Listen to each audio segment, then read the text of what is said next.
আসসালামু আলাইকুম। আজকে আমাদের পুকুর থেকে বিক্রি করা হয়েছে পাঙ্গাস মাছ। যেহেতু আমরা পুকুর থেকে পাঙ্গাস মাছ বিক্রি করেছি, তাই যে পার্টির কাছে বিক্রি করেছি সেই পার্টি দুপুরবেলায় চলে এসেছে মাছ দেখার জন্য। অর্থাৎ জাল দিয়ে টেনে মাছ দেখে তা কিরকম ওজন হয় সেগুলা দেখার জন্য। এই টানের মাধ্যমে মাছ পাকানো হয়, অর্থাৎ যে পার্টি নিয়ে যাবে সেই পার্টি মাছগুলা পাকিয়ে নিয়ে যাবে। যেহেতু মাছগুলা দূর দূরান্তে যাবে তাই মাছ না পাকালে সেক্ষেত্রে মাছ মারা যেতে পারে। যেহেতু আমি যে পার্টির কাছে মাছ বিক্রি করেছি সেই পার্টি সন্ধ্যার পরে অর্থাৎ রাতের বেলায় মাছ নিয়ে যাবে, তাই দুপুরবেলা এসে জাল টান দিয়ে মাছ পাকিয়ে তা রাতের বেলায় নিয়ে যাবে। আজকের ভিডিওতে আপনাদেরকে আমি আমার পাঙ্গাস মাছ কিরকম ওজন হয়েছে এবং কিরকম দামে বিক্রি করেছি সেগুলো সম্পর্কে ধারণা দেওয়ার চেষ্টা করব, এবং পাঙ্গাস মাছ বিক্রি করে আমার লাভ হয়েছে না লস হয়েছে সে সম্পর্কেও আপনাদেরকে ধারণা দেওয়ার চেষ্টা করব, এবং আমি এই মাছগুলো বিক্রি করতে গিয়ে কি কি বাধার সম্মুখীন হয়েছি সেগুলো আপনাদের মধ্যে তুলে ধরার চেষ্টা করব। আমি মূলত যে পার্টির কাছে মাছগুলো বিক্রি করেছিলাম তাকে বলেছিলাম 35 কি 40টায় মন হবে। দুপুরবেলায় সে পার্টি এসে মাছগুলো ওজন দিয়েছিল এবং ওজনে তা 45 থেকে 50-এর ভিতরে চলে এসেছিল। এখানে আপনারা দেখতে পাচ্ছেন এখানে 20 কেজি মাছ ওজন দেওয়া হয়েছিল, এবং এখানে ওজন দেওয়ার পর মাছগুলো পুকুরে ছেড়ে দিয়েছে, এবং 20 কেজি মাছ ওজন দেওয়ার পর এখানে 22টা মাছ হয়েছিল 20 কেজি। এই পার্টি আসার আগে আমাকে 25 টাকা রেট দিয়েছিল, অর্থাৎ 1 কেজি মাছ 125 টাকা করে নিবে 35টায় মন হলে।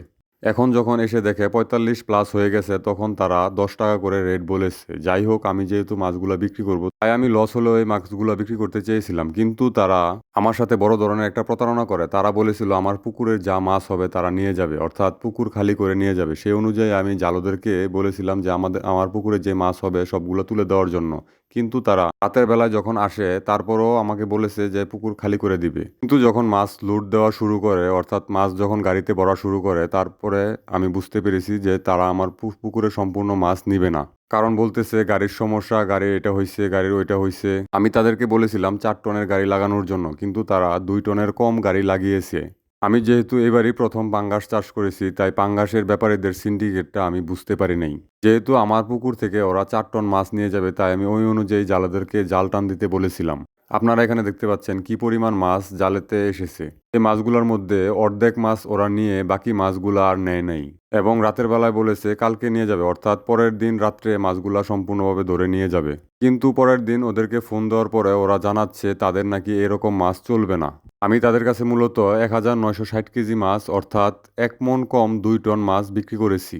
কথা ছিল ওরা সব মাছ নিয়ে যাবে, কিন্তু তারা মাছগুলা নিয়ে যায় নাই। ওরা আমার সাথে বড় ধরনের একটা প্রতারণা করেছে। আমি এই কথাগুলো এই জন্যই আপনাদের উদ্দেশ্যে বলেছি, যারা পাঙ্গাস চাষি আছেন বা যারা পাঙ্গাস চাষ করেন তারা প্রতারণার শিকার হন কিনা জানি না, কিন্তু আমি যেহেতু নতুন পাঙ্গাস চাষ করেছি তাই ওদের সিন্ডিকেট আমি বুঝতে পারি নাই।